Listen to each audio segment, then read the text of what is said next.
KCC works in research development, practice, presentation, and application of visual, performing, culinary, arts and craft, restoration, conversation, therapy, and well-being. It is also the first in the Eastern India to make art accessible for visually impaired people and specially abled people under our Art for All initiative. And I would request our director, Ms. Reena Diwan, to have her welcome notes to say a few words before we start the session. Hi, good evening everyone. In the time of COVID-19 pandemic, the fate of world economy is taking a sharp turn, with normal way of production and neoliberal economy is struggling to stay afloat. With resources becoming more and more limited, the priorities are being fixed to health and medicine, comprising the necessity and unfathomable demand worldwide. Interestingly, the field of art that has been run by public participation, patronage, and grants is also preparing to face major cut down in supporting budgets in coming days. Thus, in this situation, we at Kolkata Centre for Creativity felt that this is a time to launch this series of talk to start conversation with art practitioners who have created their own economy to support their practice, as well as created opportunities for other artists. We hope these discussions would help us figuring out the ways of economic planning and probable solutions that will help art and artists to survive and sustain during and in post-pandemic time. Today we have the actor, choreographer, former Art Think South Asia Fellow, and founder and artistic director of Shapeshift Collective, Mr. Sujay Saple. I welcome him and all of you who have taken out time to join this conversation. I would request everyone to participate because we are also here to learn from each other. And despite that, we do have a physical space, we are also in the similar situation. The funds are limited and we have to support each other. So it is a very good time for us to start conversations while we are confined in our homes. So I hope that we all could learn and participate in this conversation. Thank you so much.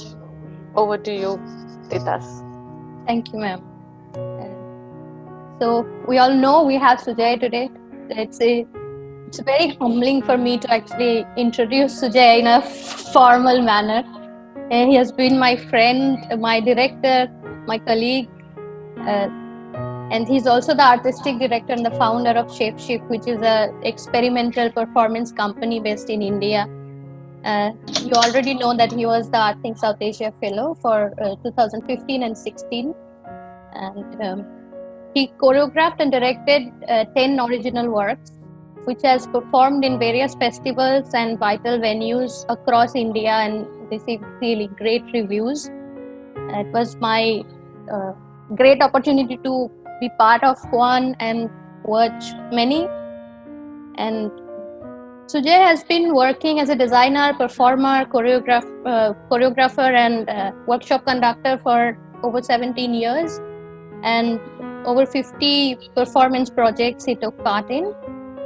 His focus with Shapeshift is quite fascinating, and that is basically the reason it is a great opportunity for us to have him here today.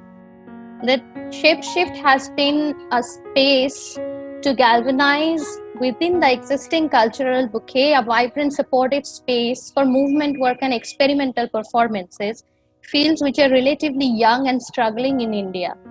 I think from that point I will start the conversation with Sujay. But before that, I would like to say 2-3 simple things that if we follow, it will be more efficient, the whole conversation, which is, you already know, I can see all of you have kept your mics in mute. That's great. And if you have a question, you can put it in the chat for everyone, or you can also raise your hand, and after the conversation we can actually take the questions. And at some point, one of my colleagues will reach out to you to have to request you to share your email IDs or contacts with us, because we are doing this series and many other series online which might interest you, and we would like to give you information about those. So these are going to happen. But now I would like the conversation. Hi, Sujay. Hi, let's do this. Yeah. So I think from an actor in theater stage to a movement artist and choreographer to create Shapeshift, it has been a journey. And although you are saying that you don't want to talk about it much, I would like to hear, because there are a lot of people who are here who would love to know about it. How Shapeshift started from the journey that you have made is my interest. I think in simple terms, I can say Shapeshift started from the primary need to want the kind of work that I liked and the kind of work that inspired me, to just want it out there, to want to see it out there, to want more of it to happen. And I think that reason just compelled me to want to start my own work, my own outfit. I wanted to make my own work. I'm a maker, And up until 2012, I started in the performing arts since 2002. And I think up until 2012, I was a freelancer. I was a part of other people's work. I was designing. I was assistant directing and ghost directing and co-directing and making. And I think somewhere either my busyness or my shyness or my cowardice kept me from just taking it on and starting my own thing. Until finally, I think it just got unbearable. And that's when it started in 2012 with the work called Unselfed. And I think my two biggest inspirations from the very beginning, from the moment I discovered theatre, have been contemporary dance and the visual arts. Those two continue to be very, very strong influences on me, much more than theatre itself, much more than the performing arts. And I think very early on, like in 2002 or 3, I think I got quite bored of regular straight theatre. Nothing wrong with it. It's just a matter of personal taste. It didn't really work for me. Furniture and people talking and introduction and complication and solution and that sort of thing. And I felt more attracted to contemporary visual arts and contemporary dance, because I think it was more a space of metaphor, of allegory, of dream, of the imagination. And the more I saw that, the more I felt, wow, this is this belongs on stage. This is the zone where we're looking and reading through our imagination and not just merely through the palpable real. And that's the kind of work I wanted to create. And since then, I think we've sort of stayed true to that, to combining and working with many disciplines, from music to visual arts to design to theatre, physical theatre, contemporary dance. It's always interdisciplinary, and it somehow never settles. It's never one kind of work. It can't really be slotted. It sort of embodies these liminal spaces between dance and theatre, between performance and visual arts, between, in recent times, music work and theatrical performances. So in that sense, the name also makes sense. It's constantly shape-shifting.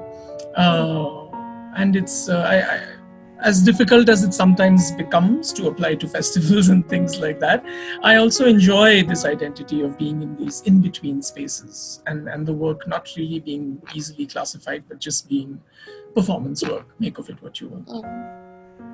Yeah, I think that will make the conversation more interesting, Sujay, because that's also Kolkata Centre for Creativity is all about.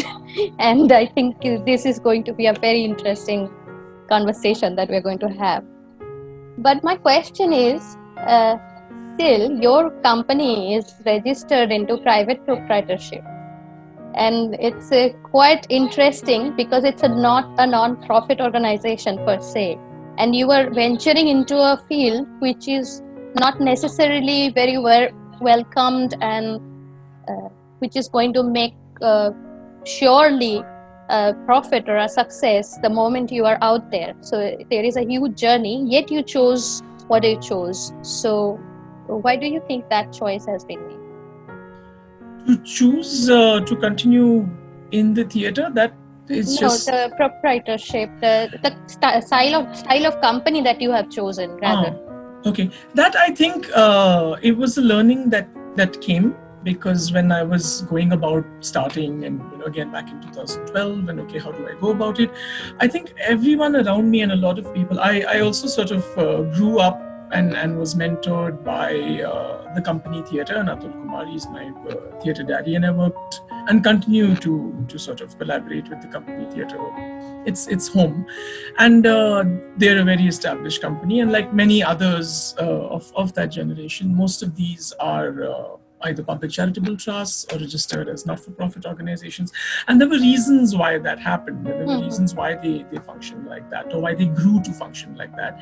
And so there was just this notion that, okay, if I have to start, I also have to do this, and I have to get all my kagas and all my paperwork ready, and I have to open this sanstha, and I have to start this not-for-profit, and I need a board of these many people, and I need to file, these monthly audits and reports, and the whole shebang. And I, for a second, just after a point, just figured, why do I really need to do that to begin with?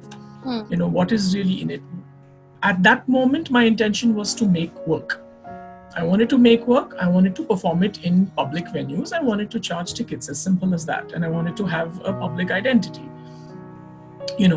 And it seemed at that stage that it's not required. It's not necessary to have this whole sanstha-like existence. And to take it as it comes, and as and when one grows, one can grow into that or not. There are advantages and disadvantages to any status that you have, whether it's a company, or whether it's a for-profit or not-for-profit, or whether it's a partnership. I mean, there are many sort of ways to exist and coexist, or an All India Trust, or a Maharashtra-based trust, and so on and so forth. So I think it just came from there. It came from need, and it was a good reminder. And to really see what are the advantages of registering as this, that, and what are the disadvantages of registering as the other, instead of just blindly just saying this is how everyone does it, so let's just do it like that. Right. Okay. So I would like to know about the advantages that you are talking about, because in this conversation there is a lot of young entrepreneurs come and join. Last time also we were having a lot of questions about how to create collaboration with cultural houses and stuff, and our interest is to figure out different kinds of setups of entrepreneurial ventures and how they are profiting into the artistic choices that one is making as an artist entrepreneur. Yeah. Well, I guess it really depends on what your vision is and what you want to do. Right? If you are really looking at a scope that's wider than simply making work, for example, if you're looking at doing festivals and doing a lot of public-facing events, if you're looking at stuff that requires large amounts of funds to be raised or to come in either through the government or through donations or through international, then I think you have to go about it in a different way, and there are advantages to that, right? Like, for example, everyone who's a not-for-profit, there are advantages of when people donate to you, there are tax exemptions that they get. For example, there are certain government grants that you are eligible for by virtue of having been a not-for-profit for about 3 years at minimum. There are certain kinds of international grants that you're eligible for.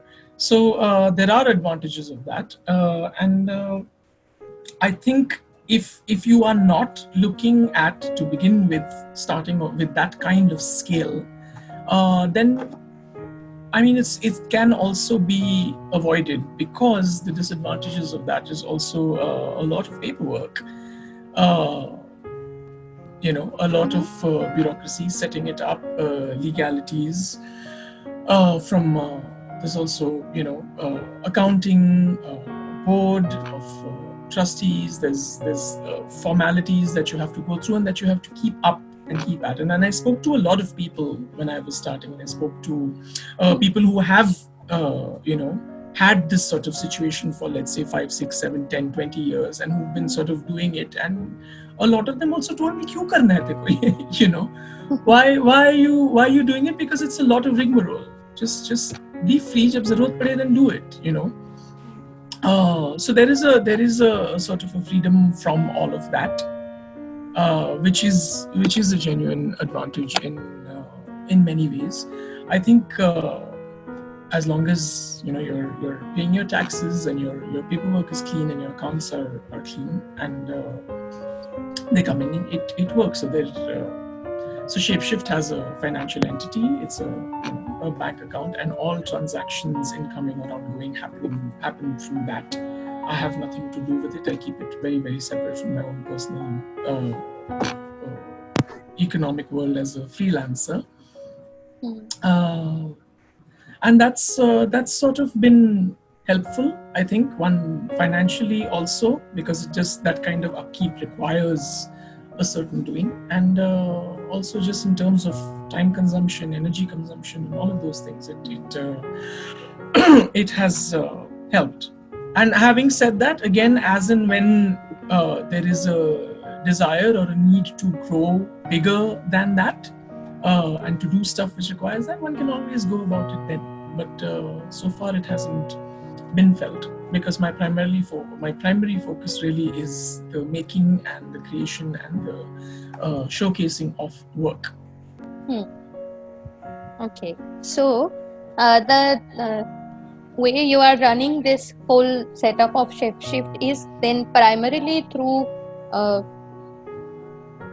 box office and cross-funding, and you said somewhat in a previous conversation quite unorthodox how you create funding for your company. So would you like to speak about it a little bit? Yeah, sure. I mean, it's as everyone else, it's never enough, and it's hand to mouth, and it never sort of you never meet your ends. But that fortunately has been the nature of the performing arts here, or the arts in general in India, because there is very, very, very little support for the amount of arts that exists in India, and everyone knows that. Having said that, I have been very, very fortunate, and it's been a mixture. And I say unorthodox in the sense that like you said, unlike the other people you've been talking about who really run like wonderful institutions and setups, I'm really a small fry in that sense. So there also has not been a need to run it like an institution, and therefore, so for instance, there's no office and building and rent and salaries and overheads and all of those things. So there is that pressure of surviving and of having a certain level of income in order to run this giant ship. It doesn't quite function like that. It's primarily for the making of productions and for the performances and the dissemination of those productions. So in that sense, fundraising and funding is done on a project-to-project basis. And it is, like you said, like we discussed, a combination, sometimes of cross-funding, which means when there is money coming in personally from other sources. If I've had a good year as a freelancer and made lots of money, I can put that into making my own work. In the sense of cross-funding, I also say if Shapeshift's productions, past-running productions, get invited to festivals or commission shows, sold shows, paid shows, that sort of money that comes in once a production is running and there is money in the kitty, it cross-funds another production of Shapeshift, which might be new or might not be the kind that would really travel or make funds and so on and so forth. So that way also it cross-funds. Box office, yes, is definitely something that comes in, but again, it just about manages to meet the ends of that run of shows. Just about by the skin of your teeth, if you're lucky, mostly not. And more than anything else, I think I've been very, very fortunate in terms of just support from patrons, from people who have seen one's work and like it and believe in it and want you to continue. Some of these have been personal contacts and friends who've decided to come on board as a producer or to give support in order for the work to make, because they have seen work, they believe in me as a maker, they believe in the work and in the value of it. But a lot of times it's also been strangers, and it's really in some ways blown my mind that people have just come up and said, I would like to underwrite this next production. And I would sometimes say, why? We don't even know each other, and they've just been like, yeah, we've seen your work and we want it to continue. So in that sense, I say it's very unorthodox, and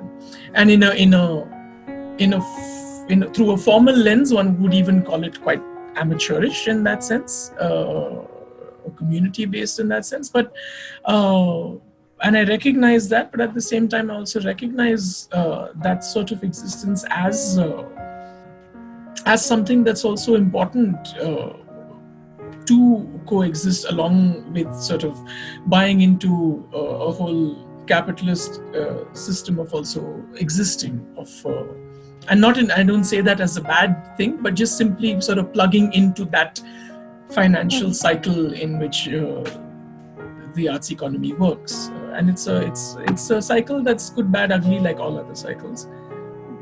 In fact, the recent production that we made in 2019 called Do You Want Me to Stay for Anything in Particular was the first time, in fact, we had organizational funding from the Japan Foundation India. Because we collaborated with a Japanese artist. But up until then, it's been, as we all love to say, jugaad. Okay, yeah.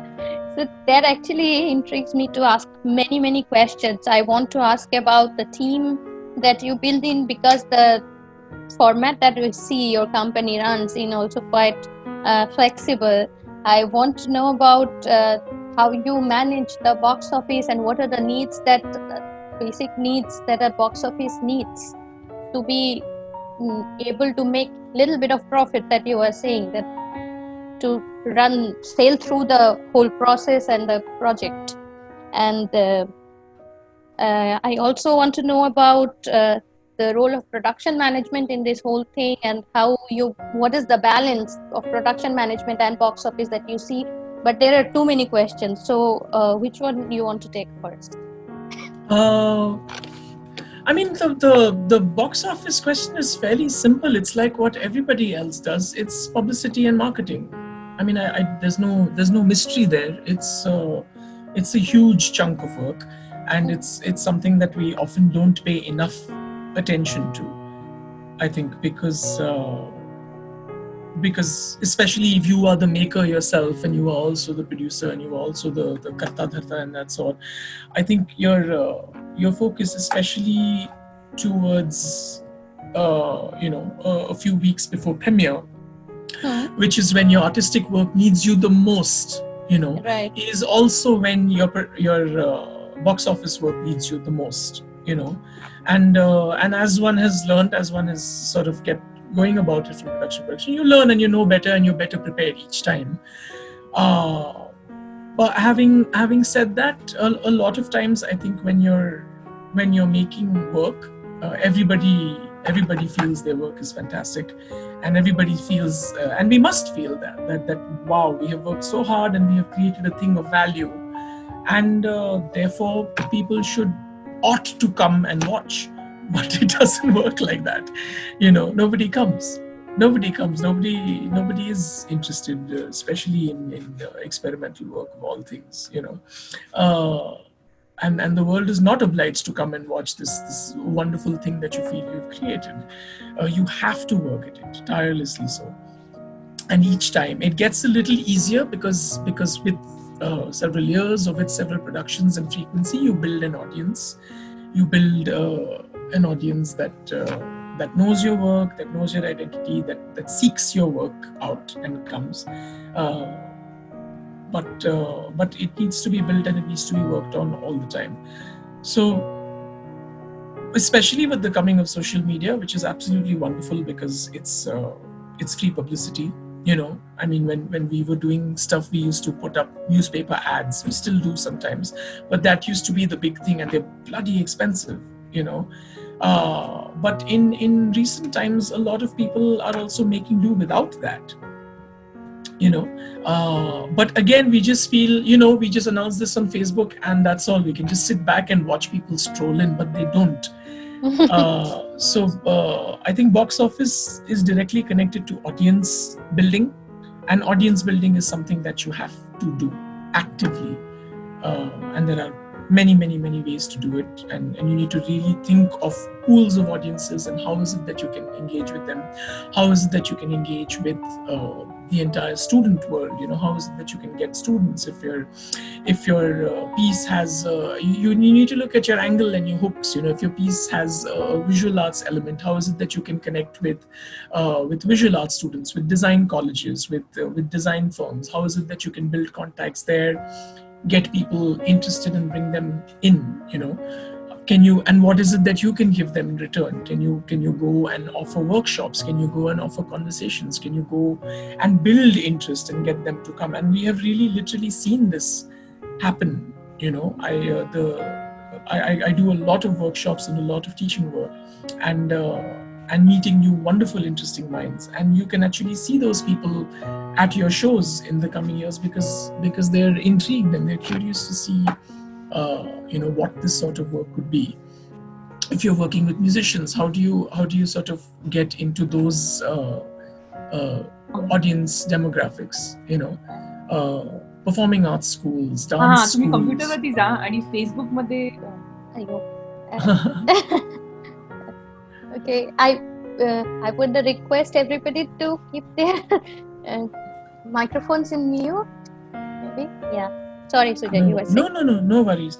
So that is one thing that has to be constantly done, and a lot of times, honestly, Ditash, in spite of doing all of that, it still is dwindling audiences, and it's really, I think, out of everything, it's the most heartbreaking part, because and also we're not doing the sort of work that you require to fill 1,000-seaters and 800-seater auditoriums. I mean, we're literally performing in intimate spaces where you need 100, 200, 150, 50 people even sometimes, and you just sometimes are sitting and there are 10 people in the audience, and you just wonder, man, on a Friday night in Bombay, you could not manage to get 50 people to come to watch you. So those kind of things sometimes surprise you, but it is the way it is. And again, you can sort of feel defeated by that, and you can change your identity and the kind of work you make. You can make more accessible, easy, entertaining commercial work. Again, nothing wrong with that, but if you want to continue staying true to the kind of vision you see for yourself, then you got to do the work somewhere else. So that's been one sort of big way of balancing the box office. And to answer your other question about people, it's interesting that you mentioned that I think the theatre world primarily is a freelance world, especially in cities, especially in places like Bombay and Bangalore, which is primarily where Shapeshift sort of functions. Everybody, including you and me, we make our living elsewhere, right? Theatre doesn't sustain us. It doesn't pay the rent. We do it because we love it, because it feeds us in other ways. And it might add a little bit of sustenance. It might give you a little bit of extra moolah, but it certainly can't be what you survive on. I think there's very few permanent repertories and companies, very few. I think there was a time when those used to thrive, but those are lesser and lesser, especially in cities. I think that the era of repertories has quite gone, simply because supporting it is quite unfeasible. So because I think it's a culture of freelance and a group of freelancers coming together, we function on a project to project basis. So just like our performers and our designers and our collaborators, come on board for that project. So do the people who work on the admin and the production and the marketing side of things. And it is a bit of a pain to sort of inculcate them into that sort of work, to be able to get them to understand how the whole system works and to get them to work. And it's wonderful, but you have to live with the fact that they are with you for that project. Perhaps if you're lucky, if you really connect, if you like working with each other, then of course, like with your performers, you might work again on the next one and again on the next one. Sometimes I've collaborated over 3 to 4 productions. But the fact is, like you, they're also freelancers. They're also trying to make a living, and you sure as hell aren't, enabling them to make a living. So, if anything, you're keeping them from making a living because you're taking so much of their time. So if they continue to stay on board, it's great, and you have someone who has gained a lot of experience. If not, then you also are very happy about the fact that they have that experience and they will now go out into the world and start their own ventures, whatever those ventures might be. But they have also, like you guys said, it's a give and take. They learn from you, you learn from them. We benefit each other. There is financial payment that is always made. We don't work for free. We don't work with volunteers and things like that. Even if it's a basic minimum amount that we pay, we insist on paying no matter what. So that and one has worked and met wonderful people who have sometimes done things they've never done before, but out of necessity had to do it, and I think they're now in their own worlds, doing their own thing. So I hope I've answered both those. Yes, kind of. I have a question regarding the thing that you said about box office. I also have some curiosity about the setup that you are working with and the way you are saying how much sustainable that whole system is. But before that, I think, do you think performing arts has any possibility of making box office without the personal promotions and the stuff that you were saying, the personal connection in the promotional matter, as you were saying? Like, do you think big names, big ads, big social media howling can make like box office success, or do you think it always needs that personal connection with the audience, knowing them personally, them knowing you personally? Does that work out? It depends. I mean, it really, again, the performing arts are not one, right? There's all kinds of should be all very, very big shows which actually do very well. Like, I think the only thing you can actually, if you look at the Marathi or Gujarati commercial theaters, you can actually call that an industry. You can actually call that a field, because it is an industry. It is a financially viable setup. I think outside of that, the alternative arts or the alternative theater circuit or the experimental theater circuit and things like that, those really they're really an informal sector. I think somewhere between, in a formal sense, when you look at it, it's somewhere between an amateur sector and a professional sector. Because in certain ways, the way they function are fully professional, and in the way they get to those places is often very, very amateurish. It's in that it's not systematized and so on and so forth. Again, there are advantages and disadvantages to both of these. I think, of course, the personal connection works, but it would be false to say that every single person who comes to our shows is someone who I know personally. It's not at all. I mean, in an evening's performance, there would be 8 or 10 friends that are there. Everyone else are audiences who are either new sometimes, which is good news for us, or sometimes audiences that follow our work. These are audiences that one has tapped into and are interested in the experimental arts. Again, not everyone is, I'm sure there are audiences who, we've met many people at our shows who have said this is the first live show. This is the first theater we have ever seen, and I feel, oh my God, I've scarred you for life. I hope this isn't the last one, because it feels like, if they see something, too experimental, it might also scare them away. But that hasn't been so. They've all had quite enriching experiences.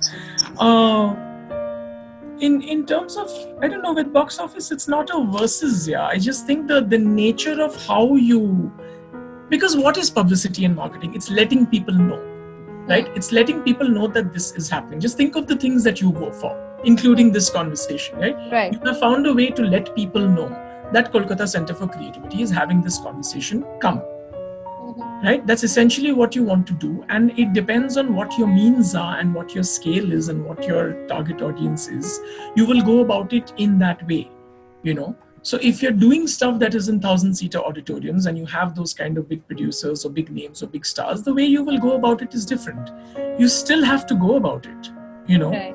I think it would be only either, at least in India, what one has seen is, at least in the theatre, if you have some big names, well-known names, celebrities, or if it's known to be an outright entertaining, rib-tickling comedy, those ones can almost be on autopilot, and you just have to announce that it's happening and people show up. If it's a combination of the two, even better. If you have stars who are doing a comedy, you're sorted for life. But for the rest of us lesser mortals, you have to be at it, and you have to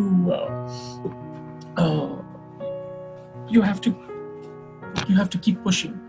You have to keep pushing. It's never enough. It really is never enough.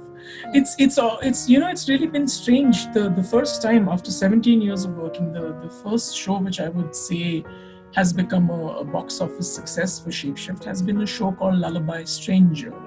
And the biggest reason for that is because we perform to a limited audience. We perform so far at G5A, where our shows have been happening, to only 40 people at a time. So that's not a big number to fill. And it is a unique show. It's a show, the format of which is not very common. It's an immersive choral performance which you experience lying down. So there is a certain novelty factor, and the people who saw the first run of shows, I think it created a big buzz. And for the first time, I'm experiencing the sensation of having a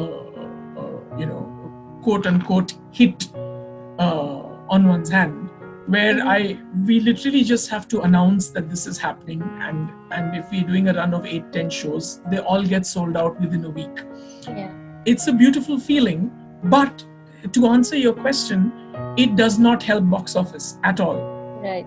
Because there's only 40 people. So no matter what happens, the economics just never work out. With that show, we just always go into losses, but it's a hit, So it's a strange sort of dichotomy. The one doesn't necessitate the other.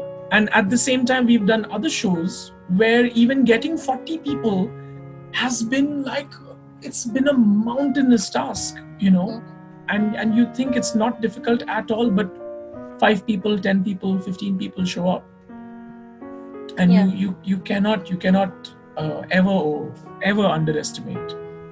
Right. Of course. Actually, that put forth 2 questions again, but there is a question already in the chat box from Reena ma'am. Would you like to read it and respond? Yes, sure. The question is, what are your thoughts on advocacy in the arts? Yes, please. Bring it on. It would be very, very, very wonderful, but it would also be very difficult. I think in the arts, simply because the performing arts sector isn't one thing, right? It's very, very, very eclectic. You have the classical art forms, the traditional art forms, the folk art forms, the commercial, the regional, the whatever, modern or experimental and alternative, formal, informal.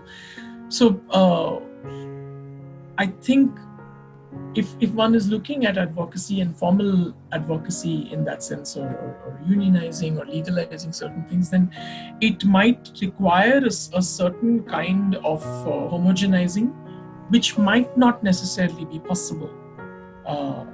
I think it would be very helpful in certain ways, very, very helpful, but it might not always be, because it would also mean we won't be able to have one set of policies which work for everyone. Advocacy for whom, advocacy by whom also, and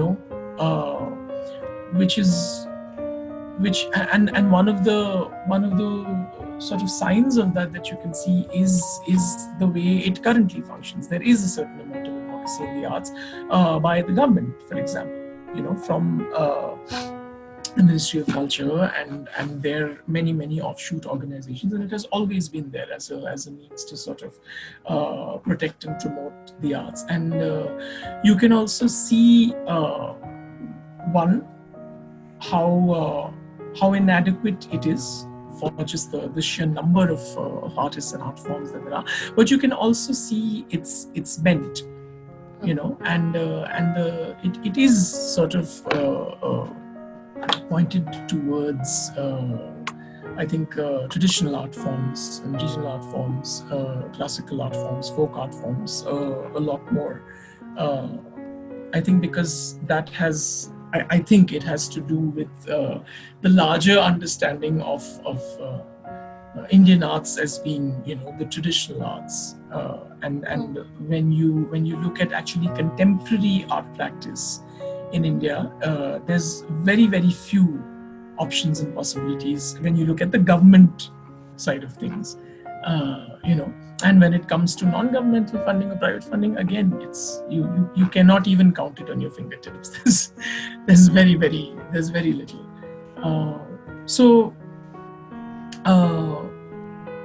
I mean, one is this sort of problematic of universalizing and homogenizing. The other would also be whom, who is doing that. I think something that the Gati Arts Forum had started some time back. I think they started on it, and I don't know what fully happened to that project, but they were really, really interested in doing this for contemporary dance, which they felt is an even more younger and fledgling and absolutely unsupported field in India, because it's not a, contemporary dance in India was not a conversation, and they really felt to work not just in the area of production funding, but also advocacy,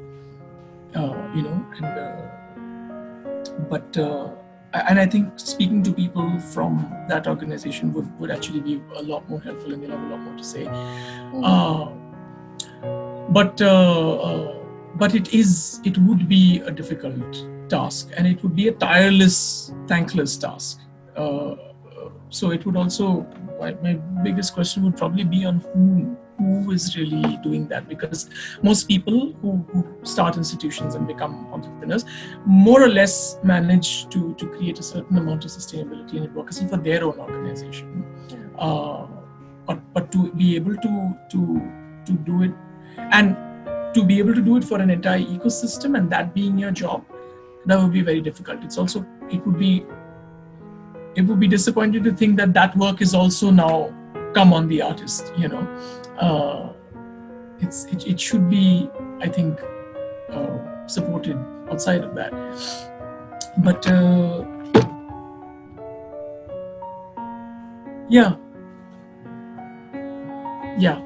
whom would be a question,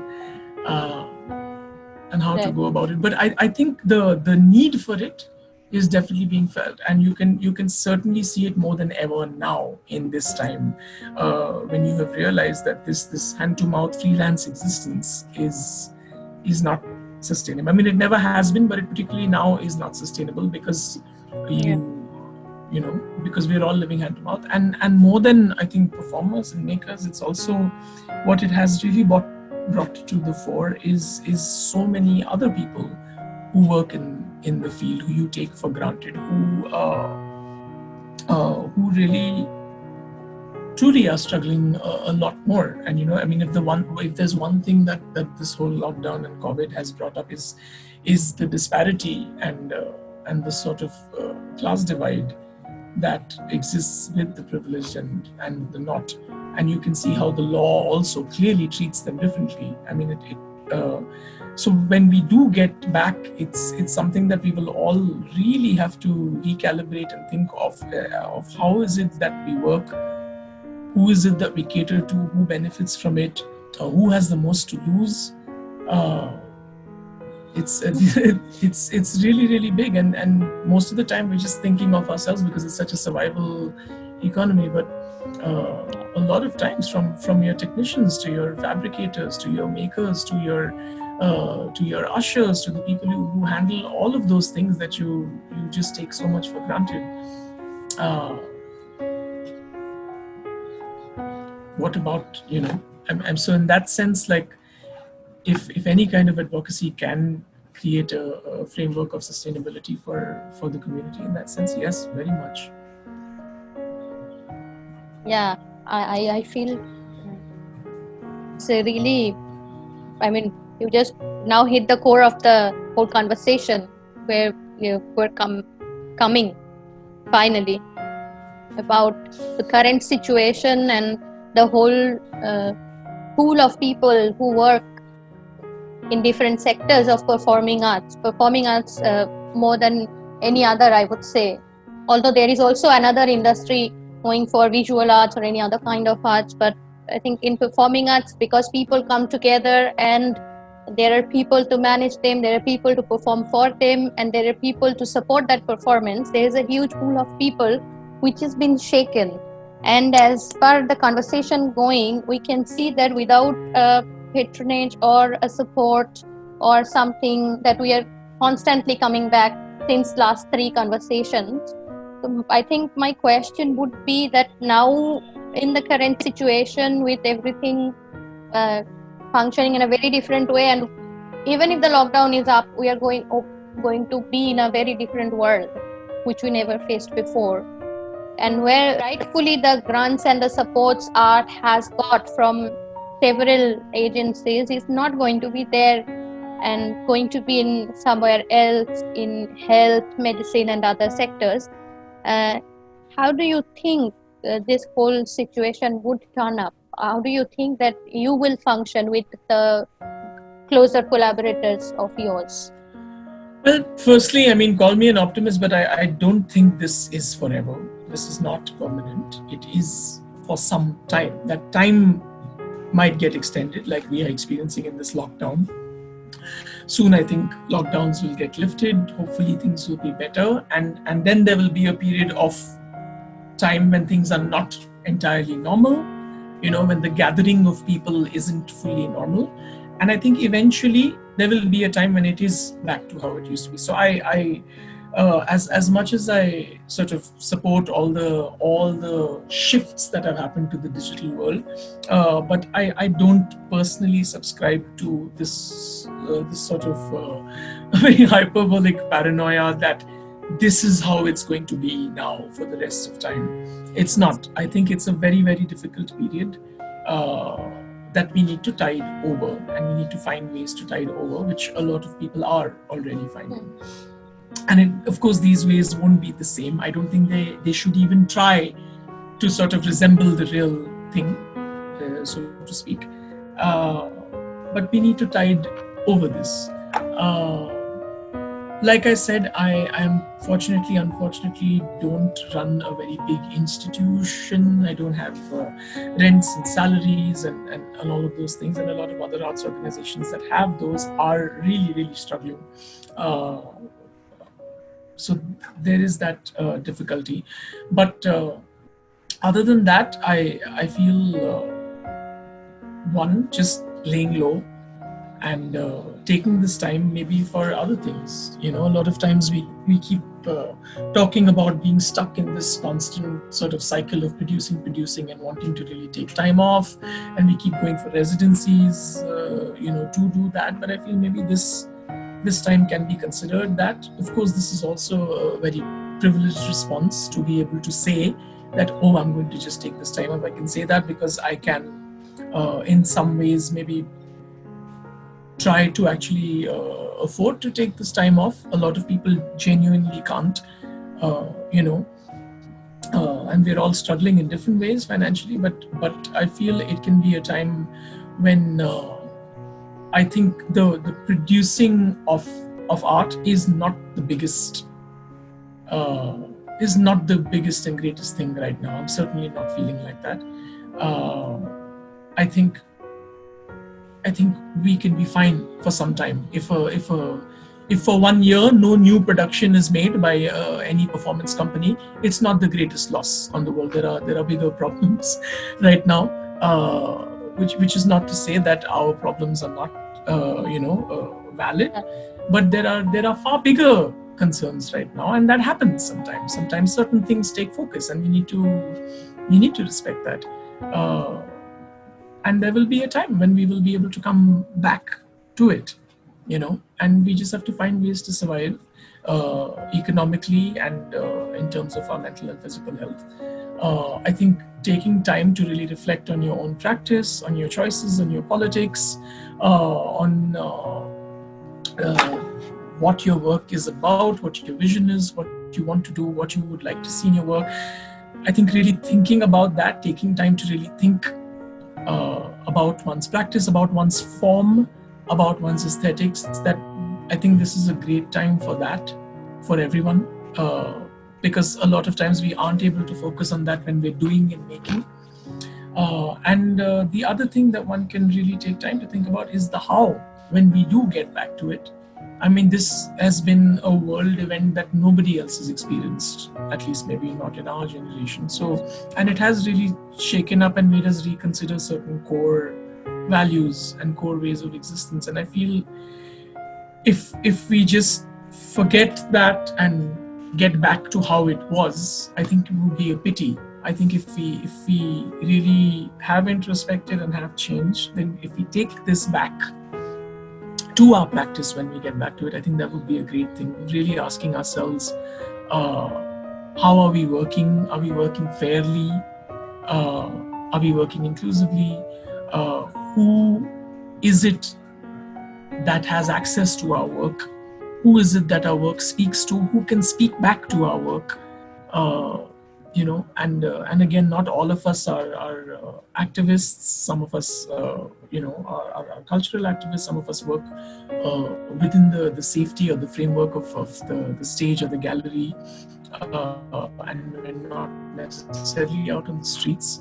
And really, the question really to ask ourselves is, especially now when one of the core things of our practice has been taken, to really ask ourselves, who is it that we, and who can speak back to it? Right. We have two questions. One is from Shreya and the other is from Sumedha. Uh-huh. So I would request Shreya to just unmute yourself and you can ask your question right away. Sure.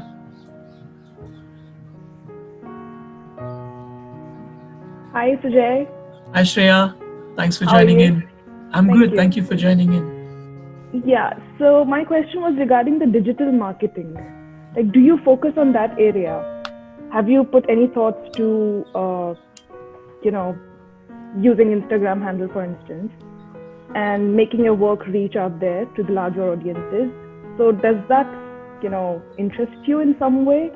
Or are you a person who would not really pay so much heed to the technology? So I want to understand that, because I'm also a writer, right? And I work on spoken word and all that. So I wanted to understand, like, do you pay attention to that segment? Okay. Yeah, Okay, that thank marketing especially. Yeah. Sure. Thank you for that question. And the answer is 100% yes. There is no other way. because your work is public facing. You are putting it out there, and it exists, and you're wanting people to come. So we have to. Yes, I do. I absolutely do it, and I absolutely believe in it. And as I was just telling to Titash, it's a constant work. And in the last 10-15 years, with the coming of social media, it's actually been really fantastic, because in that sense, it's free publicity. In fact, when it had just started, I personally didn't want to be on Facebook and Insta, any of those things. The day I came onto social media was the day I started my company, because I just had to. It's publicity. Okay. So digital marketing, in fact, is marketing. I think when we say marketing now, true. it's pretty much digital, because you and I are never going to be able to afford hoardings and billboards and newspaper ads and things like that. So social media is it, and I think more than just being on social media is also figuring out how to crack it.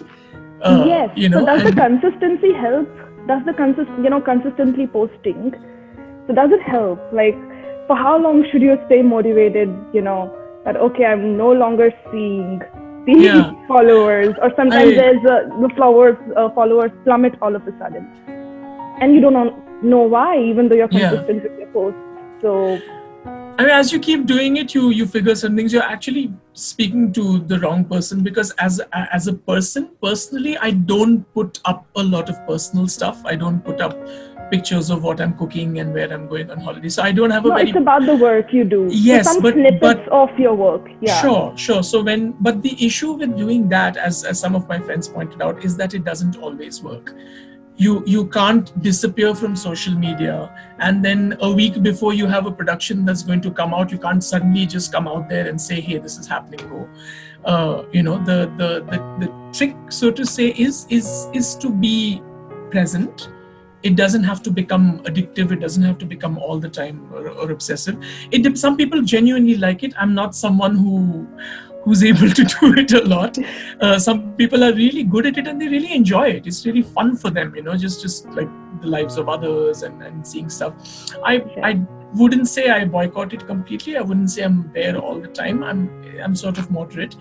So the thing is to sort of have a presence and to try and build that presence, so that when you do announce that, hey, this is happening, my new work is happening, it's not suddenly there that you have to start building it, but you've already built a certain standing or a certain traction on social media, which then transfers onto that. And it's sometimes really frustrating, like it's because sometimes you put up really relevant stuff of this show happening, or trailers or tickets, and you'll see like some 40 people have seen it, and then the next day you'll put up some ridiculous picture of your dog or your cat, and 9,000 people have liked it. And this is really frustrating about what is important, but it's impossible to not focus on it. I would also say it's kind of, unless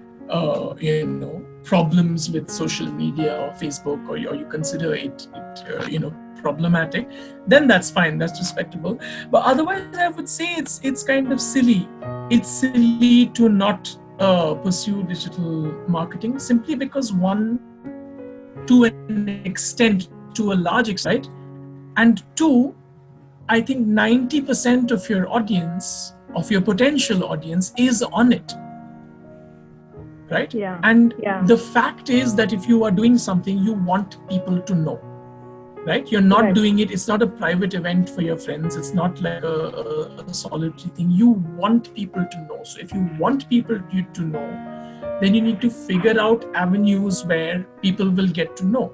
Before social media used to put up posters, used to give flyers and pamphlets and go and announce it and tell people, and all of those things that we've done, gone and stuck posters on cafes and walls, stood outside colleges and given pamphlets. I mean, you put newspaper ads if you afforded them, try to go on radio, try to go on TV, press, etc., press releases, get articles.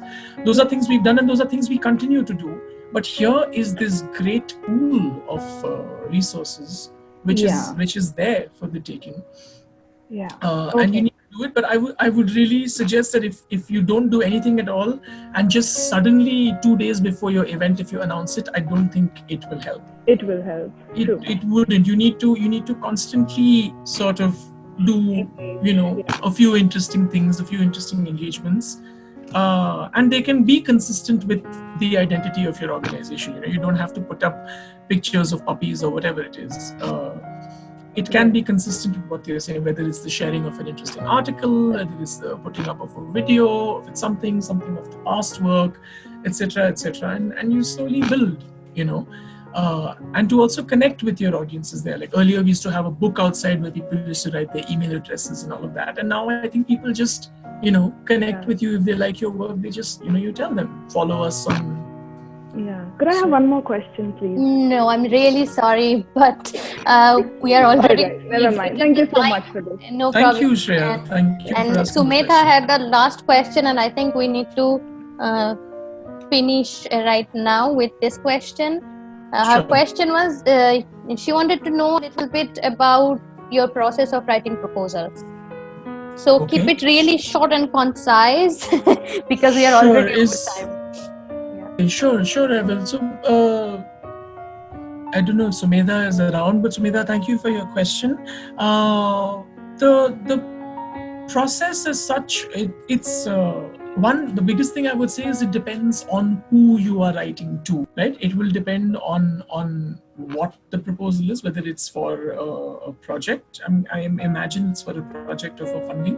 It would depend on what or who the proposal is to, and you need to sort of figure that out and then streamline your proposal on the basis of that. But two to three things I can say, and again, one has learned this through doing, and that's the only way you figure it out. Is one, it gets easier with time. It's really quite hard and it's really quite annoying, but it is not undoable. And a lot of people, I think there's just this cloud of difficulty around this around the area of grant writing and proposal writing and funding, and everyone just feels, oh my god, it's some complicated thing that I am not capable of doing. It's not true at all. I think anyone can do it. That's one. The second thing, and the way to do it is really quite simple. I think you can easily go about, if you've never done it before. I don't know, again, I might be answering your question in a very, very premature way, because you might be someone who also writes proposals and you're asking for a more nuanced answer, but I'm answering it from a very, very basic point of view, because maybe the people listening to this also are interested in that. You can also always look at existing models of grants that have been written. If there are friends that you know, friends in arts organizations, other artists who have applied, you can also look at those grants just for a reference, nothing else. And so you at least understand, what the structure of it needs to be like. Whether it's sort of an introductory paragraph followed by the bulk of what your concept is, followed by a note on the process, how you're going to go about it, followed by material on who the collaborators are, what your identity is, followed by, very, very importantly, what what's the, how do I say this, what's the angle of it, what impact is it going to have. Why is it that you feel that this project merits funding? Other than it being a project that you're really passionate about, what is its impact? What is its life going to be? Where is it going to be performed? Who's going to see it? What is it that is going to really make a difference to or change in the arts sector, in the performing arts sector, or in your own practice? And again, these are things that might not necessarily be things you believe in or agree with, that you need to justify it, and there's also this whole in the world of grant writing, there is annoyance with having to justify this project. But I'm just telling you that this is generally how it works and what is expected. Of course, then followed by a detailed budget. This is usually the format. And sharing this because Vikas sort of said that a lot of your the listeners here are people who are just kind of starting out and want to know how to go about things. The last little bit that I can tell you is again this notion that grants, sort of grant writing and proposal writing, requires this kind of very, very heavy, complex jargon of very, very long, difficult words which are impossible to understand. For some reason, this is the culture that has just been there, and we feel that we ought to comply to that, and we ought to write in that same sort of language. And there's this notion that that's what's expected, and it's not. You and I don't speak like that. We needn't write like that. And also, the people who are reading these grants have no interest in reading this sort of crazy jargon. So, if I think you can just be honest about what your project is, what is its value, and what you want to do with it, I think that is really the core of it, rather than wanting to sound a particular way. And I think it's really interesting because the act of writing it, as tedious and annoying as it might seem in the beginning, it also really helps you clarify your own thoughts about the project. So in that sense, it is useful. I hope I've answered that. Totally. Sorry for talking so much, Tita. Come on, no. Thank you for answering the question. Yes. So I think, we could have a longer conversation, and it is always the case when we are having this session. We really get a lot of questions, and you can write the questions in. I would request Ravati to give the email ID where people can send their questions, and we'll send it to Sujay for yes, please. response. I think because if there is any I think more the questions. because the purpose of this is also to engage other people, and I feel if you're not giving that time, so if anybody does want to get in touch about anything after this, please share my contact with them. Sure. And now before finishing, I would just tell you about the next two programs that I would really appreciate. From Kolkata Centre for Creativity would really appreciate your presence in. One is 16th May with Dr. Aditi Bandopadhyay. We are doing dance and movement therapy in developmental differences. It's part of our well-being programs. We are hosting regular therapy sessions online for people, and you are free to join in and have a participation in that. And I think personally, for attending the sessions, I know that it is really, really helpful, especially during this lockdown time, to keep ourselves channelized. And then the next program is the next talk on Artist to Entrepreneur series, which will be with Mr. Jignesh Panchal. It will be a conversation between Mr. Panchal and Ms. Reena Diwan, the director of Kolkata Centre for Creativity. Jignesh is a visual artist and the founder director of Zone of Contemporary Art Gallery, and will be venturing towards the visual arts sector and how the entrepreneurship works in there. Yes. And that's how we are going to venture towards the next one. Thank you, Sujay, for joining. Thank you, everybody, for joining. Please stay tuned, stay safe, stay home. Thank you very much.